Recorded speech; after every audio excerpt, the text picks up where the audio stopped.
ارشد شریف وطن پہ قربان ہوا ہے اور اس نے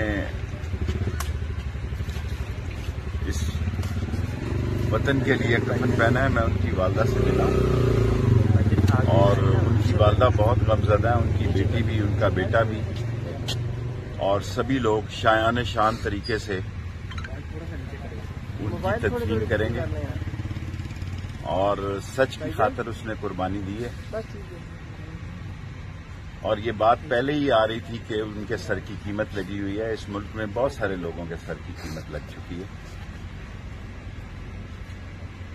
اور ان کو گولی لگی ہے. اب کینیا پولیس نے بھی یہ کہہ دیا اور جان بوجھ کر جو انفلوئنس ایجنٹ ہیں وہ یہ تاثر دے رہے ہیں کہ کوئی حادثہ یہ خبر نہ دی جائے. اور ارشد شریف نے جس تحقیق کے ساتھ اس ملک میں جرنلزم کیا، جتنی محنت کی، جو ڈاکومنٹ لا رہا تھا، جو مووی آ رہی تھی کرپشن پہ، اصل میں وہ اسی کے لیے کینیا گیا تھا. وہ اسی کینین پرسن کے ساتھ آخری سگنیچر کرنے جا رہا تھا تاکہ وہ اس مووی کو روک رہے تھے. وہ کرپٹ لوگ جو ہر چیز خرید سکتے ہیں، وہ کرپٹ مافیا جو اپنے کیسز ختم کر سکتے ہیں، جو منی لانڈرنگ سے نکل سکتے ہیں، جو قانون کو خرید سکتے ہیں، جو پولیس کو خرید سکتے ہیں. آج میں آیا ہوں یہاں پہ تو میرے پیچھے ساری انٹیلیجنس کی گاڑیاں ہیں.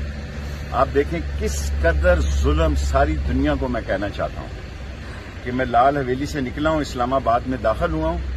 میں ایک شہید کے افسوس کے لیے آ رہا ہوں اور میرے ارد گرد انہوں نے گاڑیاں لگائی ہوئی ہیں.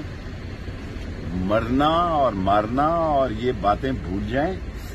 اللہ بہت بڑا ہے، ان کی شکست قریب ہے. یہ شکست کھائیں گے اور یہ منہ کے بل گریں گے. اور یہ جو پلانٹڈ لوگ لائے گئے ہیں جنہوں نے یہ پلان کیا، وہ بھی رسوا ہوں گے.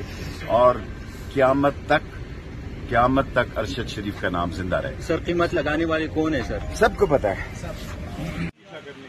میرے پیچھے کسی نے بغیر وردی کے سفید کپڑوں میں آیا تو اپنا خود ذمہ دار ہوگا.